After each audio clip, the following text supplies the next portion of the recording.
যে ন্যায্য দাবি, যে অধিকারের পক্ষে আজকে রাজপথে নেমেছি, আমরা আসলে রাজপথে নামতে চাইনি। আজকে আমরা কেন এখানে রাজপথে নামবো? আমরা সবসময় আমাদের অফিসে আমরা আমাদের কর্ম পরিচালনা করার কথা, কিন্তু আজকে আমরা এখানে রাজপথে। এটা আমাদের অধিকার। এই অধিকারকে বাস্তবায়ন করার জন্য অনতি বিলম্বে আমাদের যে ন্যায্য অধিকার, সেই অধিকারকে অর্থ মন্ত্রণালয় কর্তৃক স্বাক্ষর করে প্রজ্ঞাপন জারি করে অনতি বিলম্বে আমাদের সাথে জিও জারি করে আমাদের যে প্রত্যাশার সাথে প্রাপ্তির, সেই প্রত্যাশা প্রাপ্তির মেলবন্ধন ঘটাবেন এবং আমাদেরকে কর্ম পরিচালনা করার জন্য, কর্মস্থানে ফিরে যাওয়ার জন্য আমাদেরকে সেই পরিবেশ সৃষ্টি করবেন। এই প্রত্যাশা রেখে আমরা এখানে আজকের সহাবস্থান এবং শান্তিপূর্ণ অবস্থান কর্মসূচি পালন করছি এবং এই শান্তিপূর্ণ অবস্থান কর্মসূচি যাতে অন্য কোনো ভিন্ন খাতে প্রবাহিত না হয়, সেটা আপনারা মিডিয়া কর্মীরা আছেন, আপনারা আমাদেরকে সার্বিক সহযোগিতা করবেন। পাশাপাশি আমাদের যে দাবিটা নিয়ে আজকে আমরা এখানে রাজপথে আন্দোলন করছি, আমাদের এই দাবিটা আপনারা আমাদের ঊর্ধ্বতন কর্তৃপক্ষ ফিনান্স মিনিস্ট্রিকে আপনারা সেটা অবহিত করবেন এবং তারা কেন বারবার আমাদের সাথে সিনেমাটা করছে, কেন আমাদের এই রায়টা বাস্তবায়ন করছে না, কেন এই সংবিধানকে অবমাননা করা হচ্ছে, কেন এই আইনকে ভুলুণ্ঠিত করা হচ্ছে, কেন কেন কেন এই সকল কেনর প্রশ্ন আমরা অর্থমন্ত্রীর কাছে চাই। এটাই আমাদের, সেই প্রশ্নটা তাদের কাছে রাখবেন।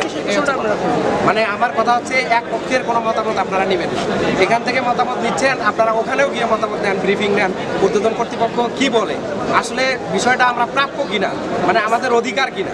তারা যদি ডিরেক্ট বলে দেয় যে আইনগতভাবে আপনারা পাবেন না, তাহলে আমরা সরে যাব, সেটা ক্লিয়ার করা দরকার। আপনারা অর্থ মন্ত্রণালয়ের অর্থ সচিব প্লাস হচ্ছে ঊর্ধ্বতন কর্তৃপক্ষ যারা আছে তাদের মতামত দিয়ে আমাদেরকে জানান, এটাও একটা আমাদের আবদার।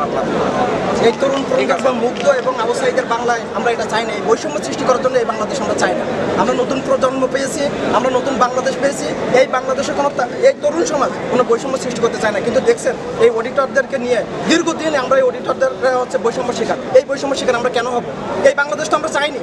এই আবু সাঈদ তো এর জন্য শহীদ হয়নি, এই মুগ্ধ তো এর জন্য শহীদ হয়নি। মুগ্ধ আবু সাঈদ শহীদ হয়েছে কি জন্য?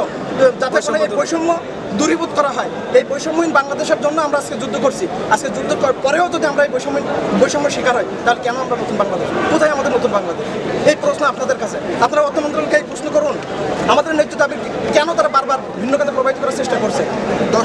10 তারিখ তারা ফিনান্স মিনিস্ট্রি থেকে আমলাতান্ত্রিক জটিলতা সৃষ্টির জন্য তারা একটা জিও জারি করে।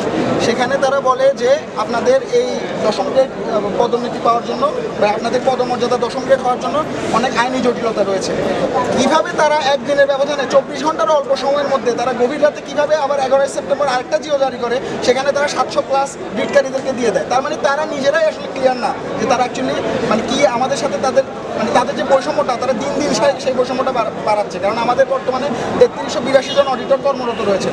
আপনারা একবার 61 জনকে দিবেন, একবার 700 জনকে দিবেন, একবার বলবেন আপনাদের আইনি ভিত্তি নাই। আপনারা কেন এরকম নাটক করতেছেন আমাদের সাথে? হ্যাঁ, আমরা কি মানে আমরা যেখানে আজকে 42 দিন যাবত আন্দোলন করতেছি, বিভিন্ন দেশের বিভিন্ন জেলা থেকে অনেক অডিটর ভাইয়েরা কষ্ট করে এখানে আসতেছেন। তারা তাদের কাজকর্ম ফেলে এখানে আসতেছেন শুধুমাত্র জিওর জন্য, তারা তাদের ন্যায্য অধিকার বুঝে পাওয়ার জন্য। এই বৈষম্য, এই প্রহসন আমরা দিনের পর দিন আমরা মেনে নিব না। এখন আমরা কঠোর কর্মসূচির দিক থেকে আমাদেরকে ধাবিত করতেছে ফিনান্সই আমাদেরকে ধাবিত করতেছে।